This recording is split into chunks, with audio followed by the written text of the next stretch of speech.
Sanggar Cerita mempersembahkan Sabda Pandita Ratu. Sabda Pandita Ratu kali ini mengetengahkan episode yang ketiga dengan judul Purnama Kambang Ayun.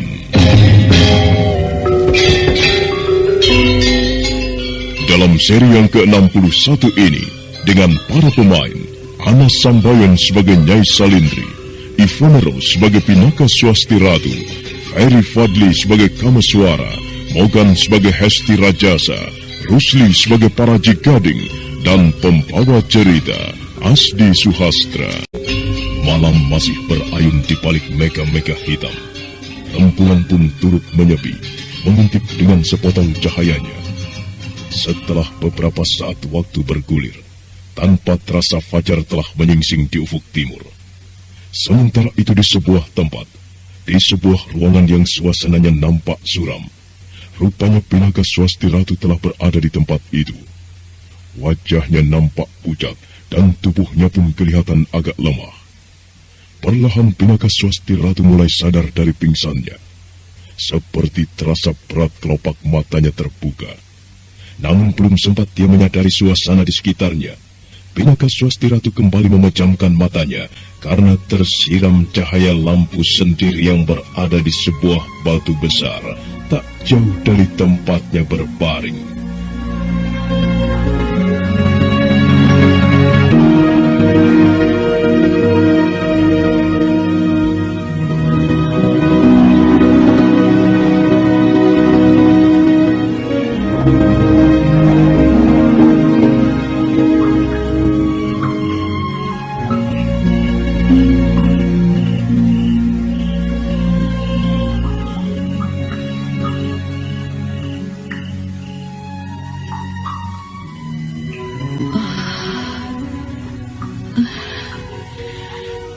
Badanku terasa lemah sekali.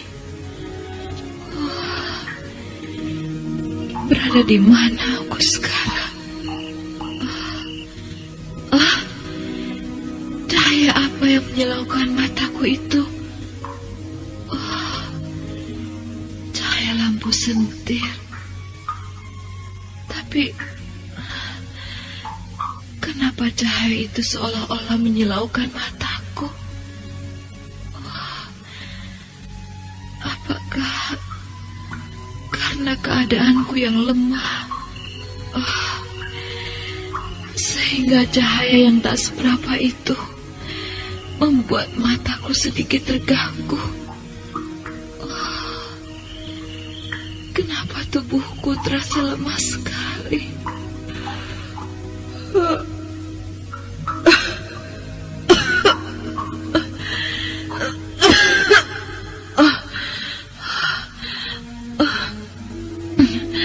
Tenggorokanku mulai terasa haus. Aku haus sekali. Siapakah orang itu? Rupanya di tempat ini ada orang lain selain aku. Tempat apakah ini sebenarnya?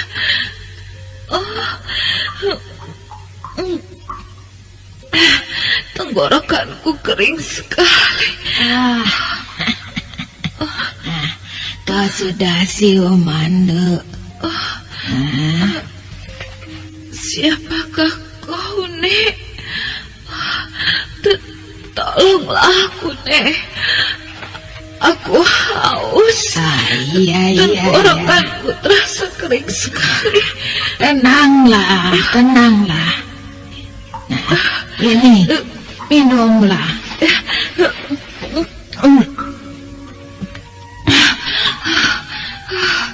Terima kasih, Nek. Siapakah nenek sebenarnya? Dan kenapa tiba-tiba saya berada di tempat ini? Kau tidak perlu takut di tempat ini. Ini adalah tempat tinggal nenek. Semalam nenek menemukan kau dalam keadaan tidak sadar di tepian sungai Brantas. Nenek pikir waktu itu kau sudah tewas. Ternyata belum. Ya, kemudian nenek bawa saja kemari. Kalau begitu, saya telah menyusahkan nenek. Entah apa jadinya. Seandainya saya tidak dibawa kemari, Nek. Sudahlah, jangan berpikir yang lain-lain dulu. Tenangkan saja pikiranmu. Oh iya, nama nenek Nyai Salindri. Namamu sendiri siapa, Nduk? Nama saya Pinaka Swasti Ratu, Nek. Pinaka Swasti Ratu. Iya. Oh, alah, indah sekali kedengarannya namamu itu. Ya, sesuai dengan kecantikan orangnya. Lalu, apa sebenarnya yang membuatmu sampai berada di tepian sungai Brantas itu, Nduk? Loh, kenapa menangis? Apakah waktu itu kau ingin bunuh diri sehingga kau berada di sungai Brantas? Semula keinginan seperti itu memang terlintas dalam benak saya, Nek.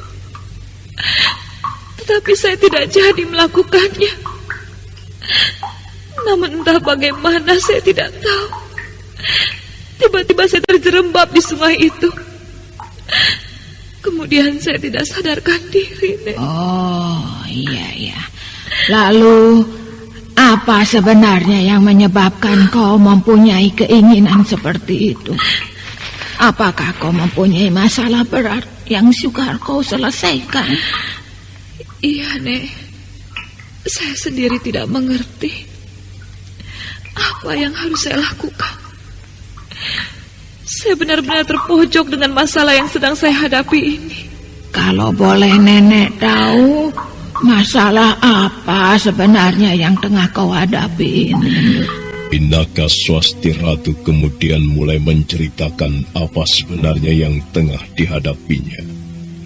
Sambil sesekali menyeka air matanya yang menetes, Pinaka Swasti Ratu menceritakan pertemuannya dengan Kamaswara sejak awal sampai terjadinya peristiwa pahit itu. Nyai Salindri kelihatan menarik nafas panjang mendengar cerita itu. Dan setelah beberapa saat kemudian,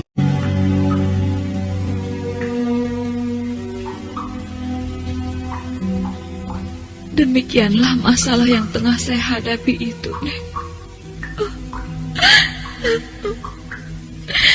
Saya benar-benar tersiksa, Nek. Batin saya seakan-akan terluka. Saya tidak tahu lagi apa yang harus saya lakukan. Iya. Nenek pun bisa merasakan apa yang tengah kau alami ini. Tapi, ya, apalagi yang harus dilakukan selain menerima kenyataan ini? Sekarang yang penting kau harus tenangkan pikiranmu. Itu saja. Buang dulu segala persoalan yang mengganggu pikiranmu agar kesehatanmu bisa pulih kembali, ya. Entah bagaimana saya harus membalas kebaikan nenek ini. Nenek begitu memperhatikan saya. Apa tadi yang aku katakan? Jangan berpikir yang lain-lain dulu. Sekarang lebih baik kau minum ramuan ini dulu, ya. Nenek sengaja membuatkan ramuan ini untukmu agar kesehatanmu pulih kembali. Minumlah. Setelah itu kau dapat beristirahat dengan tenang. Iya, Nek.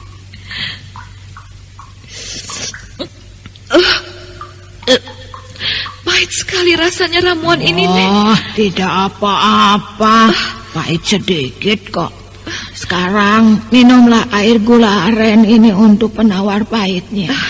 Iya, Nek.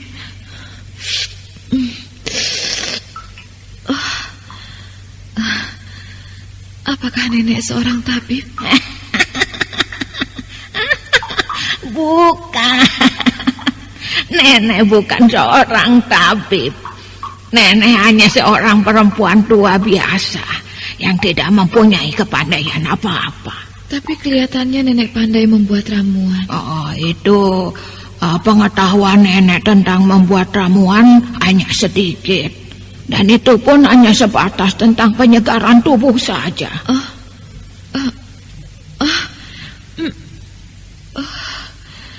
Mataku mulai terasa ngantuk. Apakah ramuan ini mulai bekerja, Nek? Iya. Lebih baik sekarang kau tidurlah yang tenang ya. Kau perlu istirahat panjang. Kau tidak perlu khawatir dengan ramuan yang kau minum tadi. Mata ini terasa berat sekali untuk kubuka. Tidurlah. Kau tidak perlu menahan rasa kantuk ya. Hanya air suci itulah yang dapat mengembalikan keadaanku menjadi muda kembali. Nyai Salindri sebentar lagi akan menjadi gadis cantik yang digila-gilai setiap pemuda. Dan jika semua itu tercapai, maka kesempatan untuk merasakan kenikmatan itu tak akan ku-sia-siakan lagi. Nah, Duk, sekarang kau tidurlah yang nyenyak ya. Meskipun Nyai Salindri terlihat tua renta, namun di balik sosoknya yang menakutkan dan kelihatan lemah itu, tersimpan sebuah kekuatan yang tersembunyi. Ternyata tempat yang dijadikannya sebagai tempat tinggal itu adalah sebuah goa. Namun begitu, mulut goa itu dirimbuni pepohonan liar.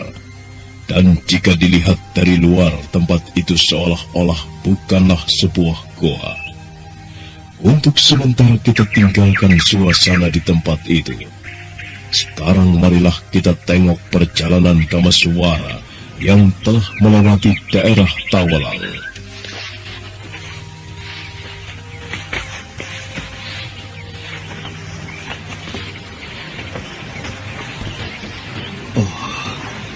Aku mendengar gemuruh air terjun.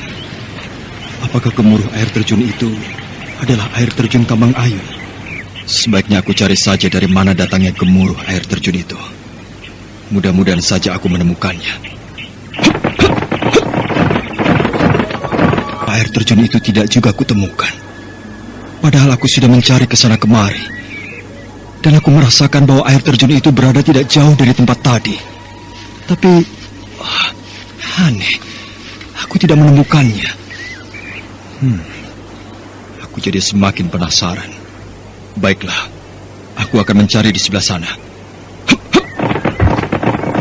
Kembali Kamaswara melompat untuk mencari dari mana datangnya suara gemuruh air terjun itu. Setelah melompat menapaki batang-batang pohon, sambil menatap ke sana kemari, sekarang Kamaswara mendarat dengan ringan di sebuah tempat yang ditumbuhi semak belukar. Tetapi setelah dia berada di tempat itu, bukan main terkejutnya Kamaswara. Oh, gila. Kenapa aku masih berada di sini? Bukankah tadi aku telah melompat jauh dari tempat ini? Tapi kenapa aku berada di sini kembali? Aneh. Keajaiban apa sebenarnya yang tengah terjadi di tempat ini? Suara air terjun itu masih saja terdengar. Tapi kali ini suara itu seolah-olah berlari ke sana kemari. Terkadang suara itu di sini dan terkadang terdengar di sana. Benar-benar aneh. Apakah aku harus cari lagi di mana sumber gemuruh air terjun itu? Aku jadi bingung. Kalau begitu, aku harus mencari ke arah lain. Dengan rasa penasaran yang dalam, Kameswara kembali mencari dari mana sumber suara gemuruh air terjun itu berasal. Sementara di tempat lain yang ternyata tak jauh dari tempat Kameswara tadi, nampak hal serupa dialami oleh Hesti Rajasa dan Paraji Gading. Keduanya kelihatan kebingungan dengan apa yang tengah mereka alami. Hei, gila. Suasana di tempat ini benar-benar membingungkan. Apa sebenarnya yang tengah terjadi di sini, Paman? Suasana di sekitar tempat ini seolah-olah terasa tidak wajar. Iya, beginilah keadaan di sekitar sini. 40 tahun Surya yang silam pun aku pernah mengalami hal yang seperti ini. Oh, jadi dulu pun Paman pernah mengalami hal yang seperti ini? Lalu Paman, kejadian apa lagi yang akan kita alami setelah kita merasakan hal ini, Paman? Oh, tidak ada kejadian lain. Kecuali kita akan berhadapan dengan orang-orang yang juga berniat mencari air terjun ini. Lalu, apakah Paman tahu di mana letak air terjun Kambang Ayun yang sebenarnya? Oh, itu sulit, Hesti Rajasa. Orang yang mengetahui di mana letak air terjun itu hanya Kanigara. Ya, hanya dialah orang yang dapat menampakkan air terjun yang misterius itu. Lalu menurut Paman, apakah Kanigara pun akan muncul pada purnama nanti? Iya, dia pasti muncul kembali. Dan kedatangannya pasti seperti niatnya dulu, yaitu menghancurkan semua impian kita untuk memiliki air suci itu. Tapi kali ini tidak boleh terjadi. Kanigara harus dicegah. Kalau memang kemunculannya di air terjun Kambang Ayun hanya ingin memusnahkan air suci itu, Kanigara memang harus dicegah, Paman. Kalau perlu, lebih baik dia kita singkirkan saja, Paman. Iya. Kendala satu-satunya untuk memiliki air suci itu hanya Kanigara. Tetapi ya, dia jugalah yang sanggup menampakkan air terjun itu. Lalu bagaimana sekarang, Paman? Kelihatannya sulit sekali kita mencari di mana letak air terjun itu. Sementara suara air terjun itu hanya bergemuruh seperti terbawa angin. Iya. Sebaiknya kita cari di arah lain. Mudah-mudahan saja suasananya tidak seperti di sini. Ayo.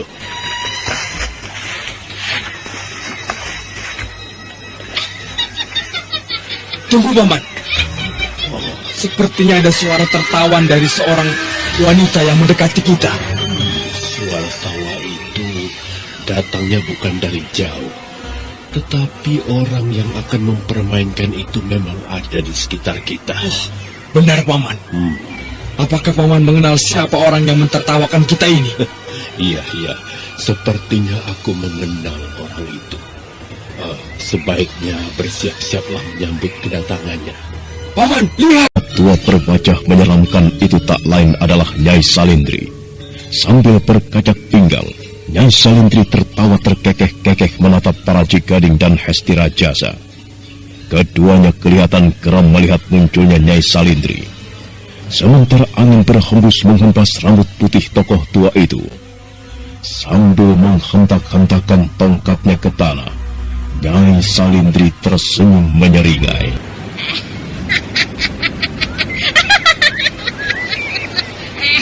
Masih ingat kepadaku, Paraji Gading? Kupikir kau sudah tidak berminat lagi dengan air suci itu. Kau saja yang sudah tua renta masih menginginkan air suci itu. Apalagi aku. Tidak kusangka kita bakal bertemu lagi, Nyai. Dan wujudmu semakin menyeramkan saja. Selama aku belum memiliki air suci itu, wujudku memang semakin tua dan semakin menyeramkan. Tetapi jika air suci itu sudah kuteguk,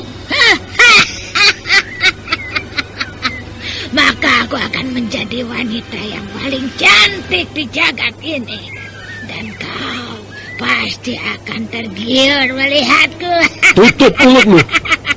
Impianmu tidak akan pernah terwujud untuk mendapatkan air suci itu. Dan sebaiknya kau menyingkir dari tempat ini, Nyai. Paman, siapa sebenarnya orang ini? Kenapa kau tidak tanyakan langsung padaku, anak muda? Kau sungkan atau kau terpesona melihatku sehingga kau malu, Ya. Tapi baiklah. Namaku Salindri. Orang-orang biasa memanggilku dengan sebutan Nyai Salindri. Umurku telah melebihi dari 500 tahun surya. Nah, apakah kau puas, anak muda? Seharusnya kau mengurungkan niatmu, Nenek Rentah. Kau sudah tidak pantas lagi berlomba untuk mendapatkan air suci itu. Bercerminlah dan lihat siapa dirimu. Sombong sekali kau, anak muda. Seperti yang aku katakan tadi. Kalau sekarang kau melihat wujudku tua dan menyeramkan, tapi nanti setelah air suci itu sudah keruguk, kau nanti akan tahu betapa Nyai Salindri seorang gadis yang menggiurkan dan membangkitkan syahwat kaum laki-laki yang melihatnya. Termasuk kau. Kau pasti akan tergila-gila terhadapku. Demit, angan-anganmu terlalu muluk. Lebih baik kau menyingkirlah dari tempat ini sebelum rasa muakku berubah. Kehadiranmu di sini telah membuatku menjadi mual. Nyai, apa sebenarnya yang kau harapkan dari kami, ya? Bukankah kita sama-sama menginginkan air suci itu? Jadi aku harap kita mencari jalan masing-masing. Iya, kita memang harus mencari jalan masing-masing. Tapi aku lebih suka kalian yang menyingkir dari tempat ini. Oh, apakah aku tidak salah dengar, Nyai? Seharusnya yang menyingkir dari tempat ini adalah kau. Usiamu sudah di ujung maut dan kematian sudah membayang-bayangimu. Pikirkanlah baik-baik, apakah kau masih pantas atau tidak memiliki air suci itu? Keparat! Kata-katamu terlalu merendahkan aku, Baraji Gading. Jangan menyesal kalau terjadi apa-apa terhadapmu akibat kelancangan mulutmu itu. Ternyata bisa terpancing juga kemarahanmu. Aku sudah cukup tahu siapa kau, Nyai, dan juga tahu sampai sejauh mana kehebatan yang kau miliki. Nah, sebaiknya kau saja yang menyingkir, Nyai. Kurang ajar. Kau lihat ini. Nyai Salindri yang sekarang sudah bukan lagi Nyai Salindri yang dulu.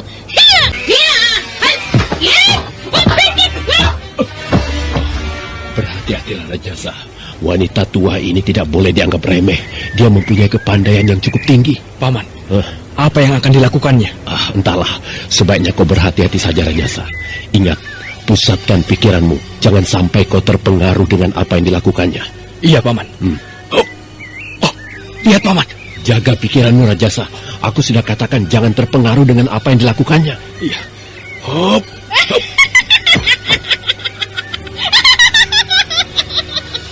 Hesti Rajasa kelihatan tidak mampu menguasai pikirannya. Dia nampak mulai terpengaruh oleh gerakan-gerakan yang dilakukan oleh Nyai Salindri. Sambil memejamkan matanya, Nyai Salindri meliuk-liuk membuat gerakan lembut seperti gerakan penari telanjang. Hesti Rajasa kelihatan semakin tak mampu menguasai pikirannya. Sementara Baraji Gading sendiri bermandikan keringat menghalau pengaruh yang dilakukan Nyai Salindri. Bodoh sekali Hesti Rajasa. Kelihatannya ia mulai terpengaruh dengan gerakan-gerakan nenek tua keparat itu. Rajasa, pusatkan pikiranmu. Kenapa kau harus terpengaruh oleh gerakan-gerakan memuakan seperti itu? Paman, lihat, Paman. Paman.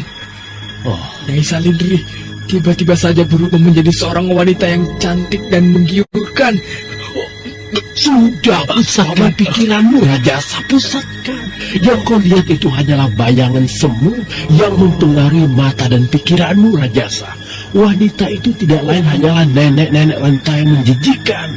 Sudah sekali lagi pusatkan pikiranmu, Rajasa. Tidak, Paman, tidak. Nyai Salindri ternyata seorang gadis yang sangat cantik dan menggiurkan. Lihat matanya, Paman. Gerakannya begitu menggairahkan. Sosok Nyai Salindri yang semula tua renta dan menyeramkan, tiba-tiba telah berubah menjadi cantik dan menggairahkan di mata Hesti Rajasa. Tubuh Hesti